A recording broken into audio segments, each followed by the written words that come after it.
Assalamu alaikum students. Now today we are going to study about the sexual reproduction. We have studied about asexual mode of reproduction, and in that we have studied about artificial method as well as natural method. So today we are going to study the sexual reproduction usually in plants.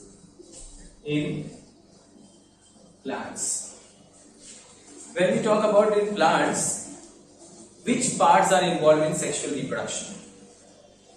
So when we talk about angiosperm के अंदर जो sexual reproduction होता है वो bye flower होता है. तो we can say the sexual reproduction is carried out by modified shoot meant for sexual reproduction is a flower. So I can say flower is a modified shoot it is meant for sexual reproduction.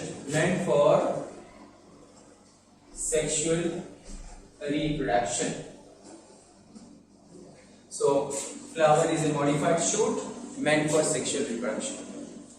Now what all things are there included in the flower? When we look to the flower, it has got a flower has four whorl, you can say whorls is there, जिसमें essential whorl भी होते हैं और accessory whorl भी होते हैं. अब ये एसेंशियल whorl जो होते हैं वो एंड्रोशियम एंड गाइनोशियम होते हैं. अभी हम उसको डिटेल में पढ़ेंगे कि एंड्रोशियम क्या है और गाइनोशियम क्या है. और इसी तरह एक्सेसरी whorl जो है वो क्या होते हैं, कैलिक्स एंड करोला. तो here the flower has got four whorl. Flower के अंदर चार whorls होते हैं. पहला जो है वो एंड्रोशियम, मतलब अगर हम लोग सीक्वेंस में लेंगे तो आप देखेंगे calyx is the first, Corolla, फिर तीसरा एंड्रोशियम और चौथा गाइनोशियम. इस तरह से सीक्वेंस लिया जाता है. Flower has got four whorl, that is calyx, फिर करोला, फिर एंड्रोशियम और फिर गाइनोशियम. इस तरह से सीक्वेंस दिया जाता है. अब फ्लावर का अगर हम स्ट्रक्चर देखेंगे तो किस तरह से दिखता है, ये आपने लोअर स्टैंडर्ड में पढ़ा था. फ्लावर को एक स्टॉक होता है, ज्यादातर फ्लावर को स्टॉक होता है, उसको हम बोलते हैं पेडिसल. जिस फ्लावर में, इसका मतलब ये फ्लावर पेडिसिलेटेड है, इसका मतलब स्टॉक है. कुछ कुछ फ्लावर में ये पेडिसल नहीं भी होता है, उसको ससाइल बोलते हैं. क्या बोलते हैं, ससाइल या फिर नॉन पेडिसिलेट. ठीक है, तो पेडिसल. अगर लीफ होता, अगर लीफ का स्टॉक है तो वहां पे उसको पीटियोल कहा जाता है. तो पीटियोल लीफ, कुछ लीव्स जो होती है डायरेक्टली अटैच होती हैं, तो again that leaves are said to be sessile leaves. और अगर उसमें स्टॉक है तो उसको बोलते हैं पीटियोलेटेड. इसी तरह फ्लावर का भी अगर स्टॉक है तो ये आप देखोगे और यहाँ पे वो एक्सपांड हो गया, टर्मिनल पे आके वो एक्सपांड हो गया. एक्चुअली वो एक्सपांड होने का एक मकसद है, उसको जो एक्सपांड रीजन है उसको बोलते हैं थैलेमस. इसको क्या बोलते हैं, थैलेमस. तो ये पेडिसल, चलो इसको मैं, ये पेडिसल है, स्टॉक रीजन. अगर नहीं होगा तो ससाइल फ्लावर है, और अगर वो एक्सपांड हो गया है तो वो थैलेमस है.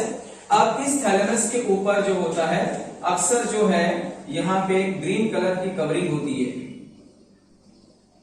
इसी को हम लोग बोलते हैं कैलिक्स. अब ये कैलिक्स जो है, अगर हम लोग 5 का ज्यादातर 3 to 5 होते हैं, तो ये कैलिक्स जो होते हैं बर्ड कंडीशन में they protect the inner whorl, they protect the innermost whorl. तो ये कैलिक्स जो होते हैं बर्ड कंडीशन में पूरी तरह से उसको प्रोटेक्ट करते हैं. ये कैलिक्स अगर 5 हैं तो उनको कैलिक्स बोलेंगे. अगर इंडिविजुअल इनके एक पंखड़ी लेंगे इनकी, तो उसको बोलते हैं सेपल. क्या बोलते हैं, सेपल. अंडरस्टूड और नॉट. इसी तरह इसके अंदर क्या होते हैं, पंखड़ी भी होती है इस तरह से.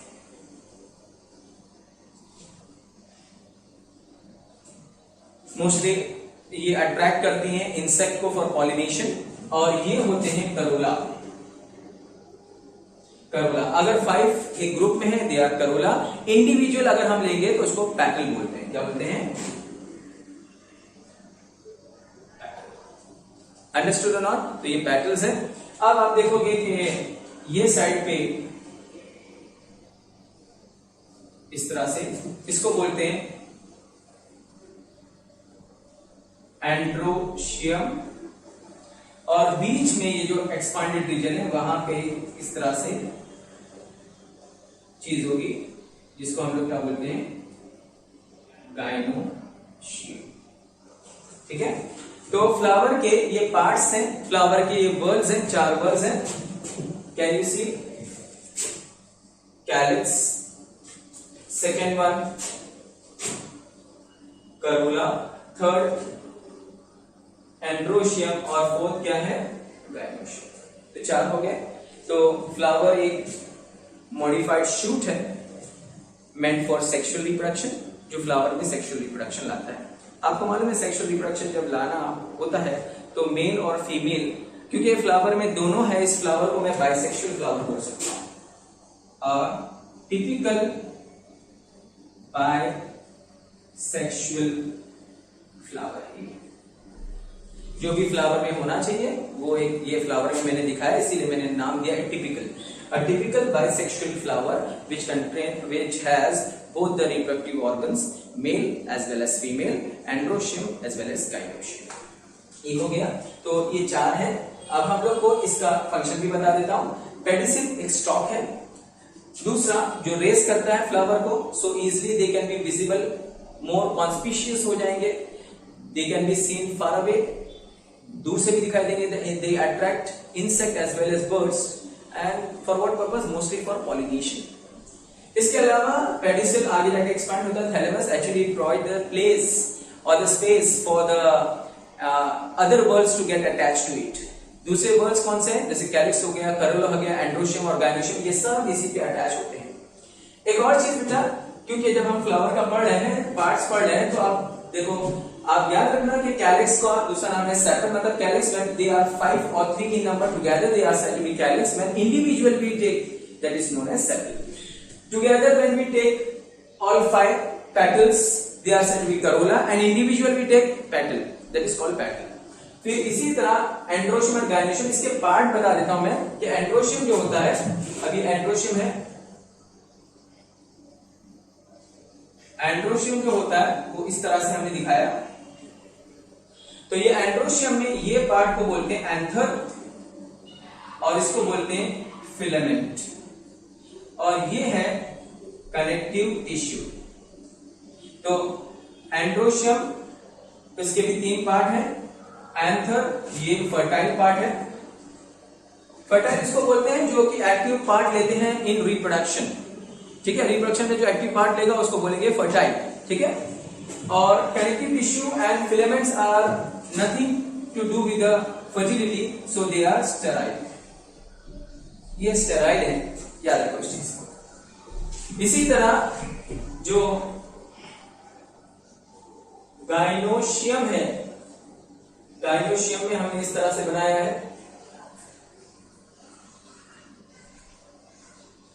ये गाइनोशियम, ये पार्ट को मैंने गाइनोशियम बनाया। ये गाइनोशियम में ये जो ऊपर का रिसेप्टिकल पार्ट होता है इसको बोलते हैं स्टिग्मा। अक्सर पोलन ग्रेन जो डिपॉजिट होता है वो स्टिग्मा के ऊपर ही डिपॉजिट होता है। तो रिसेप्टिकल पार्ट है जिसमें मेल गैमेट्स, जिसको हम पोलन ग्रेन बोलते हैं, get deposited on the stigma and then the fertilisation occurs. So stigma, उसके बाद जो पार्ट है उसको बोलते हैं स्टाइल, और जो लास्ट पार्ट है उसको बोलते हैं ओवरी। इस ओवरी का जो वॉल होता है, ओवरी का वॉल, ये ओवरी वॉल है जिसको कभी कभी प्लासेंटा भी कहते हैं, प्लासेंटा। और यहां पे ओव्यूल्स होते हैं। क्या होते हैं? ओव्यूल्स। तो ये है ओव्यूल्स। ये पार्ट है, मैंने आपको बता दिया कि ये फ्लावर का बहुत इंपॉर्टेंट पार्ट है। कोई भी टिपिकल फ्लावर है तो उसके अंदर ये पार्ट दिखाना जरूरी हो जाता है। Flower has got 4 bulb, calyx, Corolla, androecium and gynoecium. Among these 2 are essential and 2 are accessory. The essential one which take an active part in reproduction, example is androecium and gynoecium, whereas the calyx and corolla they protect the innermost delicate whorl जो reproduction में काम करते हैं उनको protection काम करते हैं, that is called calyx and Corolla. Hope you have understood about all this thing. Androecium के 3 पार्ट कौन कौन से हैं? एंथर है, एंथर जो है वो फर्टाइल पार्ट है, बाकी जो फिलामेंट है जो उसको रेस करता है, पॉलिनेशन में मदद करता है, वो फिलामेंट है, और कनेक्टिव टिश्यू है, these are sterile, they do not take an active part in reproduction. और अगर आप गाइनोशियम देखेंगे तो गाइनोशियम के भी 3 पार्ट है। स्टिग्मा जो रिसेप्टिकल है, अक्सर pollen grain get deposit on the stigma and then the fertilisation starts. और उसके नीचे जो है वो है स्टाइल, और उसके नीचे के जो है वो क्या है? ओवरी। और ओवरी के अंदर ओव्यूल्स होते हैं।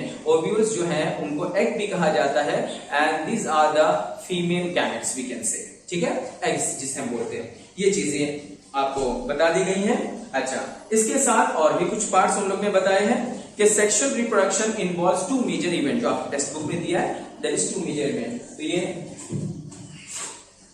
Sexual reproduction involve 2 major events।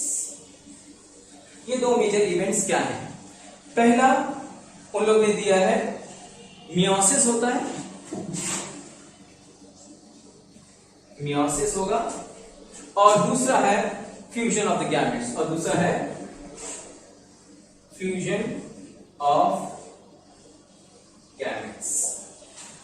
Sexual reproduction, क्योंकि हमने देखा कि सेक्सुअल रिप्रोडक्शन में क्या होता है कि मेल रिप्रोडक्टिव ऑर्गन भी होना चाहिए, फीमेल भी। बायपैरेंटल हम लोग बोलते हैं क्योंकि ये फ्लावर के अंदर दोनों चीज है, तो बाइसेक्सुअल हमने इसको पहले ही वर्ड कह दिया।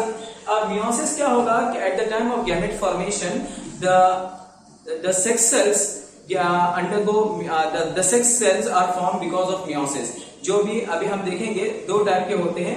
अगर मेल गैमेट्स बन रहा है तो उसको बोलेंगे माइक्रोस्पोरोजेनेसिस, और अगर फीमेल गैमेट्स बन रहा है तो उसको बोलेंगे मेगास्पोरोजेनेसिस। मेगा यहाँ रिफर करता है फीमेल को, और माइक्रो वर्ड यहाँ रिफर करता है प्लांट के अंदर किसको? मेल को। तो माइक्रोस्पोरोजेनेसिस के जरिए पोलन ग्रेन प्रोड्यूस होंगे जो कि मेल गैमेट्स कहलाए जाएंगे, और मेगास्पोरोजेनेसिस के जरिए एग प्रोड्यूस होगा जो कि फीमेल गैमेट्स कहलाया जाएगा। And there will be a fusion, मतलब मियोसिस के बाद ही, क्योंकि मियोसिस के अंदर क्या होता है, जो मदर सेल होते हैं, मदर सेल मतलब पोलन ग्रेन मदर सेल, या फिर पोलन ग्रेन मदर सेल मतलब जो पोलन बनाएंगे, और जो मेगास्पोर मदर सेल है जो फीमेल गैमेट्स बनाएंगे, वो मदर सेल कभी भी डिप्लॉयड होते हैं, 2n नंबर होते हैं। और जब मियोसिस होते हैं तो हैप्लॉइड गैमेट्स बनते हैं, और ये हैप्लॉइड गैमेट्स जब आपस में फ्यूज होते हैं, fusion of the gametes, it restore the diploid seed in of the plant. तो इस तरह से होता है। तो ये चीजें हमें पढ़नी थी। तो यहाँ बुक में, आपके बुक में दिया है कि sexual reproduction involve 2 major events. पहला जो है वो मियोसिस है, और दूसरा है फ्यूजन ऑफ द गैमेट्स। अच्छा, यहाँ पे सेक्सुअल रिप्रोडक्शन में जो ऑफस्प्रिंग प्रोड्यूस होते हैं उनके अंदर वेरिएशन आता है। क्या आता है? Variation. The offspring forms is dissimilar, not similar. Genetically similar नहीं होंगे। जेनेटिकली सिमिलर किसमें होंगे? एसेक्सुअल मोड ऑफ रिप्रोडक्शन, जिसको हम लोग बोलते हैं एपोमिक्सिस। एपोमिक्सिस में क्या होता है? कोई चेंजेस आएगा नहीं, जिसके वजह से सिमिलर होंगे, और सिमिलर होने की वजह से there will be no variation, but here you will find variation. अच्छा, आपको मालूम है जब वेरिएशन जिसमें नहीं आता उसको क्लोन बोलते हैं, क्योंकि वो जेनेटिकली सिमिलर हैं, उनमें कोई चेंजेस नहीं है। यहाँ पे चेंजेस क्यों आएगा? क्योंकि मेल और फीमेल गैमेट के अंदर क्या होगा? क्रॉसिंग ओवर होगा, and the things will be variation will occur. तो the offspring shows here will be dissimilar variation आएगा इसमें, and variation is very useful for survival. This because the climate, the from changes from place to place and from time to time, so उनको adapt करने के लिए variation होना जरूरी है, and variation leads to evolution, और evolution जो होता है वो बहुत important है survival value के लिए। ये चीज हमने पढ़ ली। क्यों ना अब हम लोग तुम्हारे बुक में जो दिया है स्ट्रक्चर ऑफ एंथर दिया है और एंथर का स्ट्रक्चर अभी हम पढ़ेंगे, जिसमें हम पता कर लेंगे कि what all things we have to remember and what all things is very very important for exam. तो यहाँ पे हम स्टार्ट करेंगे, ये मैं रब कर देता हूँ, ये आपने देख लिया, हमने इसको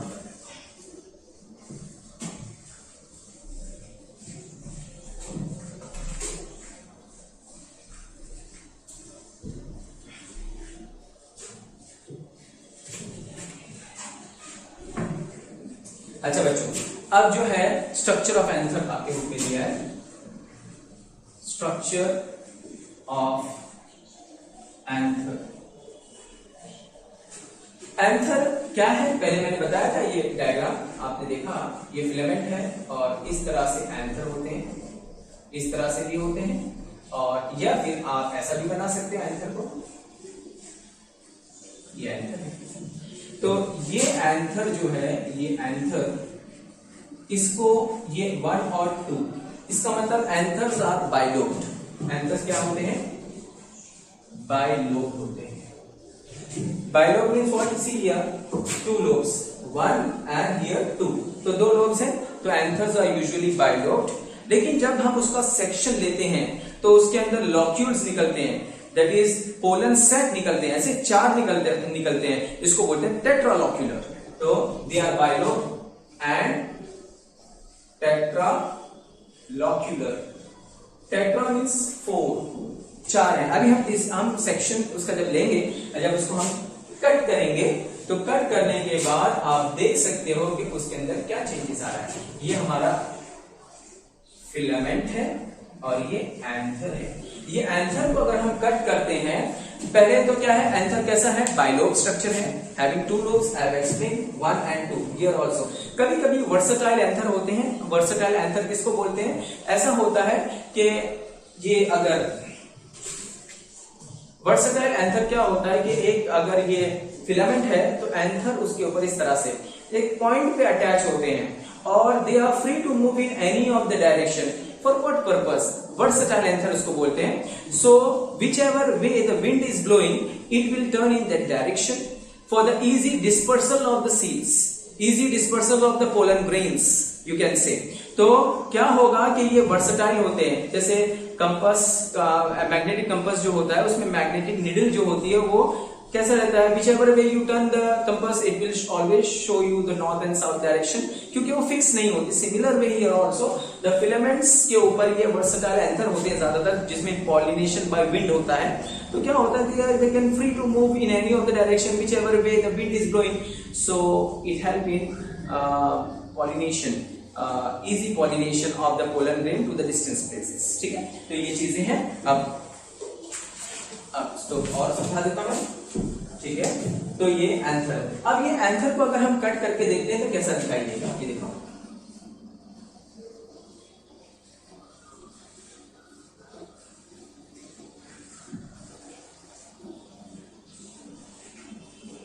ये एंथर बाइलोब्ड है, आप देख सकते हो 2 lobes है। यहां पे आप देखोगे कि ये इस तरह से होगा।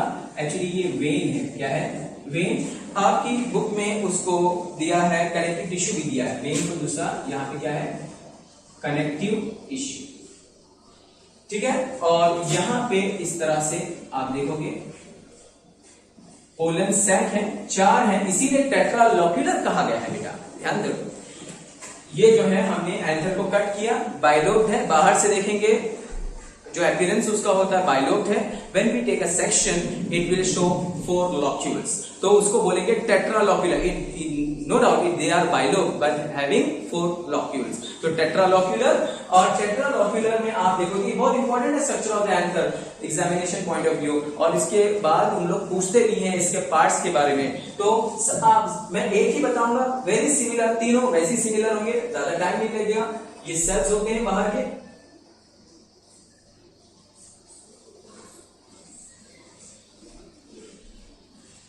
ये है एपिडर्मल सेल।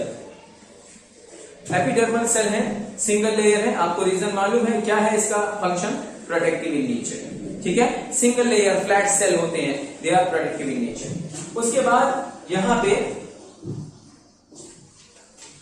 एक और सेल होता है, एक सिंगल लेयर का सेल होता है उसी के नीचे, ये देख सकते हो आप इस तरह से। इसको एंडोथीशियल सेल बोलते हैं, एंडोथीशियम इसको बोलते हैं, एंडोथीशियम ये सेल। बहुत इंपॉर्टेंट रोल है एंडोथीशियम का। एंडोथीशियम में सेल वॉल के पास लाइनिंग में थिकनिंग होती है और ये थिकनिंग डिपोजिशन ऑफ कार्बोहाइड्रेट की वजह से होता है। इसको बोलते हैं कैलोस, CALLOS, कैलोस, उसका थिकनिंग होता है। They are hygroscopic in nature, water loving, बहुत ज्यादा वाटर खींचते हैं। और बहुत इंपॉर्टेंट चीज है डिहाइसेंस में। डिहाइसेंस मतलब क्या, जब मैच्योरिटी हो जाती है, जब पोलन ग्रेन मैच्योर हो जाते हैं तो ये मदद करते हैं इसको खुलने में, और जब खोल देते हैं तो this is how the pollen grain get disperse along with the wind or by any other mean and they go to the distant place for the pollination। तो डिहाइसेंस में मदद करते हैं। अभी हम वन बाय वन इसका डिटेल भी पढ़ेंगे। फिर इसके बाद इधर 3-4 लेयर ऑफ सेल होंगे और 3-4 लेयर ऑफ सेल होंगे।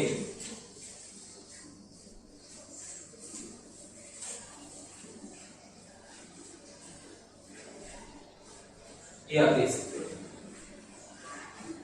इसको बोलते हैं मिडिल लेयर। ये सिंगल लेयर ऑफ सेल, ये भी सिंगल लेयर ऑफ सेल, और ये 3 to 4 लेयर ऑफ सेल। कौन सा, मिडिल लेयर, इसको क्या बोलते हैं, मिडिल लेयर। और ये जो है राउंड, इसको बोलते हैं पोलन सैक। ये पोलन सैक कितने हैं आप बता सकते हो मेरे को, 4, इसीलिए तो इसको टेट्रालोक्युलर कहा गया है, 4 नंबर है। और आप देख सकते हो कि ये टेट्रालोक्युलर के अंदर कुछ सेल्स जो है वो बड़े बड़े इलॉन्गेटेड सेल दिख रहे हैं आपको। कैन यू सी दिस, ये इलॉन्गेटेड सेल जो है वो है एक ऐसे सेल्स हैं जो नरिश करते हैं। नरिश मतलब जो न्यूट्रिएंट देते हैं। They are full of cytoplasm, food vacuoles हैं उसके अंदर। दे आर बहुत अच्छा साइटोप्लाज्म है, फूड रिजर्व है इसके अंदर। और ये जो है, ये जो सेल्स हैं इनका नाम है दिस इज टैपिटम। इसको क्या नाम है, टैपिटम। तो these cells are known as tapetum. ये अगर आपने रिप्रोडक्शन, ह्यूमन रिप्रोडक्शन पढ़ा है और टेस्टिस का स्ट्रक्चर देखा है तो वहां पे इसी तरह के सेल होते हैं, कोन शेप होते हैं, बड़े सेल होते हैं, सर्टोली कहा जाता है। And they are also known as nerve cell, जो नरिश करते हैं मेल गैमेट्स को, जिसको हम स्पर्म बोलते हैं। सिमिलर वे यहाँ पे भी होता है कि ये टैपिटम जो होते हैं ये नर्व सेल हैं जो कि इलॉन्गेटेड हैं और क्या करते हैं कि हेल्प करते हैं किसमें, नरिश करने में पोलन के। जो टेट्राड पोलन ग्रेन बने हैं, इसमें भी टेट्राड बनेंगे। मियोसिस के बाद 4 पोलन ग्रेन एक साथ बनते हैं, क्योंकि मदर में मियोसिस होता है, वो अभी हम पढ़ेंगे। तो उसमें तुम देखोगे कि उनको नरिशमेंट जो पहुंचाने का काम करते हैं ये टैपिटम करते हैं। तो the function of this tapetum is to nourish the tetrad pollen grain. ठीक है, तो ये चीजें हमने अभी देखी इसमें। अब same structure you will find in all this 1 2 3 4, no need to draw। और इस तरह से आप यहां देखोगे ये क्या है, ये टेट्राड पोलन ग्रेन है। ये टेट्राड है, 4 का बनेंगे इस तरह से, 4 बनेंगे। और यहां पे क्या होगा, ये टैपिटम होंगे जो कि नरिशमेंट पहुंचाते जाएंगे to the growing pollen grain. And it is very important for them to get mature. Maturation के लिए बहुत जरूरी है। तो यहाँ पे हमने सब चीज बना दी, एपिडर्मिस बनाया, एंडोथेशियम बना लिया, मिडिल लेयर्स ने बताया हमने, फिर पोलन ग्रेन टेट्राड बनाया, पोलन सेक बनाया। 4 पोलन सेक है, इसीलिए इसको टेट्रालोक्युलर बोलते हैं। अब इनके 1 by 1 फंक्शन पढ़ेंगे। आपने देखा होगा कनेक्टिव टिश्यू या वेन, ये वेन क्या करता है, ये आप देख सकते हो, ये जो अटैचमेंट है, ये अटैचमेंट फिलामेंट का, इसके अंदर से भी वेस्कुलर होते हैं, वेस्कुलैरिटी होती है, जिसमें से नरिशमेंट पहुंचता रहता है टू वेन्स। जैसे हमने देखा पत्ते के ऊपर वेन्स होती हैं, है ना, वेनलेट्स होती हैं, मिड वेन होता है, मिड रिप होता है, इस तरह से ये पहुंचाते हैं। तो वेन है, कनेक्टिव टिश्यू है, जो कि जिसने एंथर को होल्ड करके अपनी जगह पे रख रखा है। उसको अगर हम कट करते हैं तो हमको बाइलोब तो स्ट्रक्चर जरूर है, लेकिन टेट्रालोक्यूलर भी दिखाई देगा। फिर इसके अलावा आपने देखा कि बाहर से जो ये स्ट्रक्चर है उसको क्या हम लोग क्या बोलते हैं, एपिडर्मिस है। फंक्शन बता देता हूं, एपिडर्मिस का फंक्शन सिर्फ और सिर्फ प्रोटेक्शन है अंदर के सेल्स के लिए। फ्लैट सेल्स होते हैं, सिंगल लेयर सेल हैं, उसके अंदर जो होता है वो एंडोथेशियम। एंडोथेशियम का बहुत इंपॉर्टेंट है, वो हाइग्रोस्कोपिक है। You know what is hygroscopic, water जो रिटेन करके रखे, और जब मैच्योर पूरी तरह से हो जाता है तो ये हाइग्रोस्कोपिक लॉस कर देता है वाटर, जिसके वजह से डिहाइसेंस होता है। इसका मतलब अभी मैं नेक्स्ट डायग्राम में दिखाऊंगा कि this two pollen sac will merge among themselves, जिसकी वजह से सिर्फ 2 पोलन सैक आप रह जाएंगे एट द टाइम ऑफ डिहाइसेंस। डिहाइसेंस उसको बोलते हैं जब ये खुल जाता है और पोलन गेन मैच्योर हो गए, अब वो विंड के जरिए या बाय एनी अदर मीन वो डिस्पर्स होंगे, वो क्या हो जाएंगे, बिखर जाएंगे। इसके अलावा ये देखो, फिर उसके बाद मिडिल लेयर है, ये 3 से 4 लेयर का बना होता है।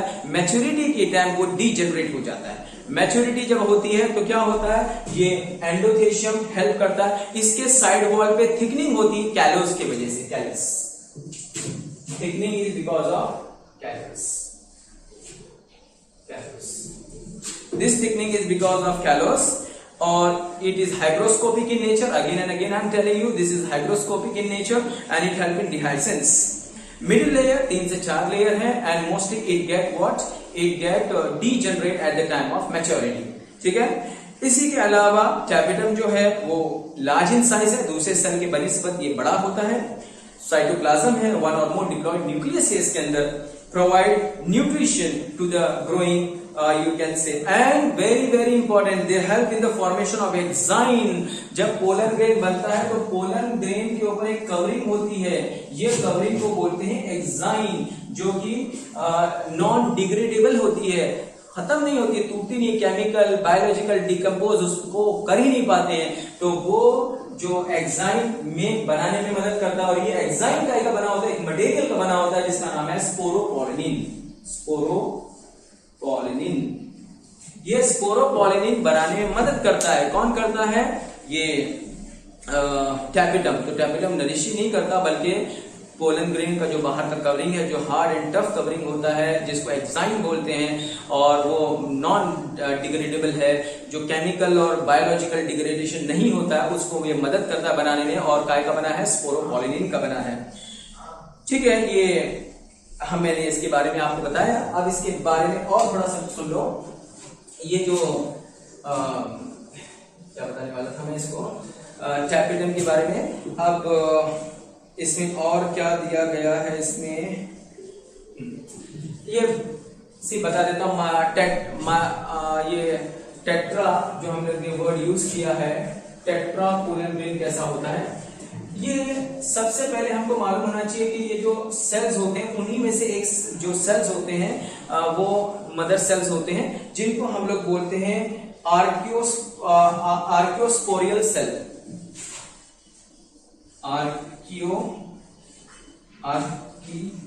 आर्किस्पोरल cell, आर्किस्पोरल।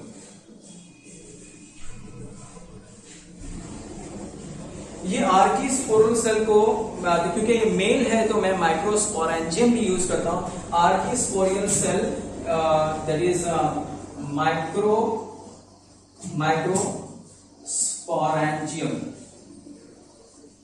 Microsporangium cell.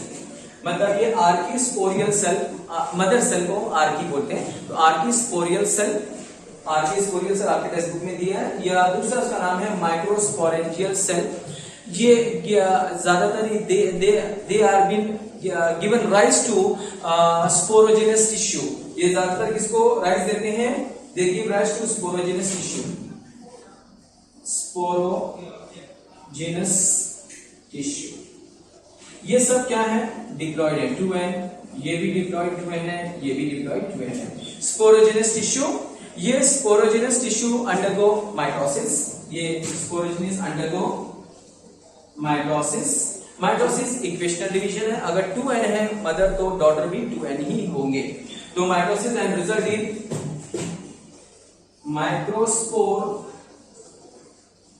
Mother cell, ये they will give rise to microspore mother cell and this microspore mother cell now will undergo meiosis। अब ये क्या करेगा, meiosis करेगा, बहुत इंपॉर्टेंट है meiosis, it will undergo meiosis and will form 4 haploid tetrad pollen grain। तो 4 pollen grain बनेंगे और यही पोलन ग्रेन जो है मैंने बीच में बनाया है। Hope you have understood। वापस मैं बता देता हूं कि आर्किस्पोरियल सेल जो होता है वो माइक्रोस्पोरेंजियम सेल है, इसके अंदर ही होता है। ये आप देख सकते हो, यहाँ भी होते हैं कुछ सेल्स, ठीक है। और वो जो होते हैं डिप्लॉयड होते हैं और उसके बाद वो microsporangium cell will undergo mitosis, वो स्पोरेंजियस सेल है और it will undergo mitosis and forms microspore mother cell. Microspore mother cell will undergo meiosis and forms 4 haploid tetra pollen grain, this you can see. और फिर उसके बाद क्या होता है कि जब वो मैच्योर हो जाता है तो ये जो होते हैं ये आपस में मिल जाते हैं। कैन यू सी दिस, ये आपस में मिल जाते हैं, मर्ज हो जाते हैं। 2 पोलन सैक आपस में मर्ज हो जाके एक बना लेते हैं और यहाँ पे डिहाइसेंस होता है, आप देख सकते हो ये खुल गया और ये पोलन ग्रेन जो है वो डिस्पर्स हो जाते हैं। डिहाइसेंस वर्ड यूज किया है, डिहाइसेंस उसको बोलते हैं जब पोलन ग्रेन पूरी तरह से मैच्योर हो गए हैं and they are ready for dispersal. तो यहाँ पे आप देख सकते हो कि 2 the pollen grains are merge, आप देख सकते हो अब 2 ही बचे हैं, पहले कितने थे 4, आपस में मर्ज मैच्योरिटी की टाइम। और कौन हेल्प करता है, जो एंडोथेशियम है वो हेल्प करता है मर्जिंग के अंदर और डिस्पर्सल के अंदर। तो ये चीज हमारी कंप्लीट हो गई बेटा। नेक्स्ट टाइम हम लोग स्ट्रक्चर ऑफ माइक्रोस्पोर देखेंगे, जो स्पोर्स डिस्पर्स हुए हैं उनका स्ट्रक्चर हमको देखना है। Thank you student.